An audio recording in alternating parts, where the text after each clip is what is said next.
तो this integral, तो हमें यहाँ पर वैल्यू पता करना है इस एक्सप्रेशन का, और इस एक्सप्रेशन की अगर वैल्यू निकालनी है तो हमें सबसे पहले अल्फा की वैल्यू पता होनी चाहिए।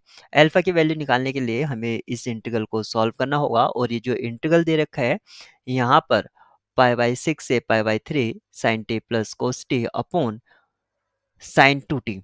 तो हमें यहाँ पर जो डिनोमिनेटर है, डिनोमिनेटर में हमें इस तरह से फॉर्मेशन करनी होगी कि किसी तरह से हम a प्लस बी और plus minus whole square form कर पाए।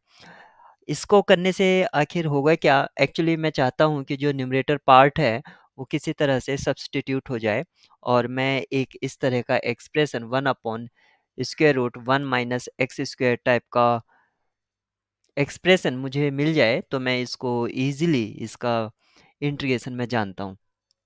तो मैं इस तरह का कुछ फॉर्मेशन चाहता हूँ, तो मैं डिनोमिनेटर में 1 को ऐड कर देता हूँ और 1 को सब्ट्रैक्ट कर देता हूँ। उससे क्या होगा आप यहाँ पर देख सकते हैं, अल्फा इक्वल टू π/6 से π/3, यहाँ पर मेरा लिमिट जा रहा है, और न्यूमरेटर में sin t plus cos t upon 1 subtract किया और 1 ऐड किया, तो ये हो जाएगा 1 प्लस साइन 2t माइनस 1।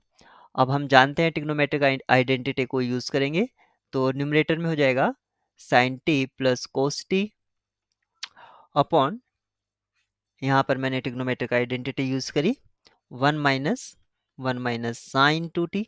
यहाँ पर पहले से, उससे पहले मैंने नेगेटिव कॉमन लिया, नेगेटिव कॉमन लेने से क्या होगा, आप यहाँ पर देख पाएंगे कि उसका बेनिफिट क्या है, और जो लिमिट थी π/6 से π/3 ये ऐसे ही रहा।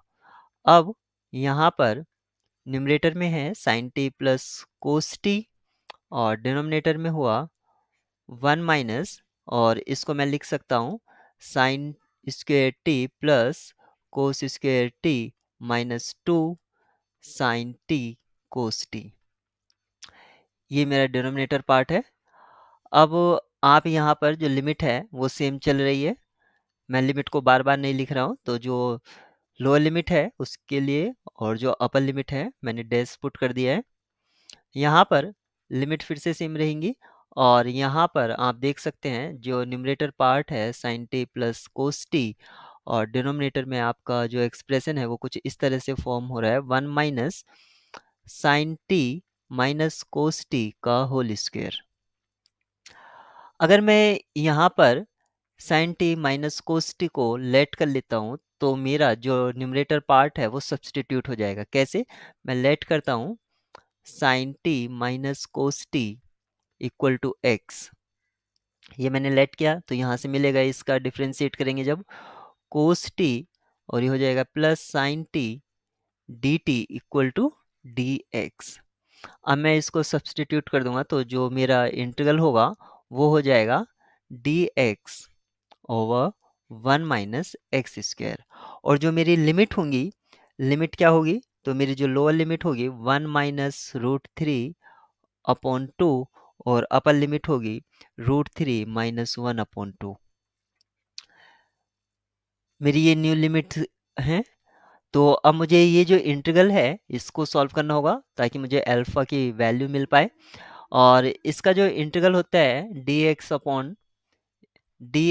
Upon square root 1 minus x square, इसका जो इंटीग्रल होता है ये होता है साइन इनवर्स एक्स। तो मैं इस एक्सप्रेशन को यूज कर लेता हूँ, तो यहाँ पर मिलेगा साइन इनवर्स एक्स, और लोअर लिमिट है आपके 1 - √3 अपॉन 2, और अपर लिमिट है √3 - 1 अपॉन 2। मैं लोअर और अपर लिमिट यहाँ पर पुट कर देता हूँ, तो लोअर और अपर लिमिट पुट करने पर मुझे क्या मिलेगा, मुझे मिलेगा sign inverse √3 - 1 upon 2 minus sign inverse √3, sorry 1 - √3 divided by 2। तो मुझे ये एक्सप्रेशन मिलता है अल्फा के लिए। तो यहाँ पर अल्फा इक्वल टू क्या हो जाएगा, यहाँ से अगर मैं निगेटिव कॉमन ले लेता हूँ तो ये मुझे मिलेगा साइन इनवर्स √3 - 1 अपॉन 2, और ये हो जाएगा प्लस साइन इनवर्स √3 - 1 अपॉन 2। यहाँ पर मुझे सेम एक्सप्रेशन मिल गया है, दोनों ही टर्म सेम है, तो इसको मैं लिख सकता हूँ alpha equal to 2 times sine inverse √3 - 1 upon 2। ये मुझे मिल गया है। यानी कि अब मुझे अल्फ़ा की वैल्यू मिल गई है, मुझे चाहिए अल्फ़ा बाई 2, तो अल्फ़ा बाई 2 हो जाएगा मेरे पास साइन इनवर्स √3 माइनस 1 अपॉन 2। और इससे मैं क्या लिख सकता हूँ, इससे मैं लिख सकता हूँ sine alpha by 2 equal to √3 minus 1 upon 2। और यहाँ पर अगर मैं 2 से मल्टीप्लाई करा देता हूँ बोथ साइड, अगर मैं 2 से मल्टीप्लाई करा देता हूँ तो 2 sine alpha upon 2 equal to √3 minus 1, ये एक्सप्रेशन मिल जाता है। अब जिस एक्सप्रेशन का मुझे वैल्यू चाहिए था, मैं उस एक्सप्रेशन को यूज़ करता हूँ। वो था 2 साइन अल्फ़ा बाई 2 प्लस 1 का होल स्क्वायर। यहाँ पर आप देख सकते हैं 2 साइन अल्फ़ा बाई 2 का जो वैल्यू है वो √3 माइनस 1 है प्लस 1 स्क्वायर। माइनस 1 से प्लस 1 कैंसिल आउट हुआ, यानी कि यहाँ पर फाइनल वैल्यू आपका 3 आ जाता है। तो यहाँ पर देखते हैं कि इसका आंसर क्या है। इसकी जो की है, एक न्यूमेरिक आंसर है 3।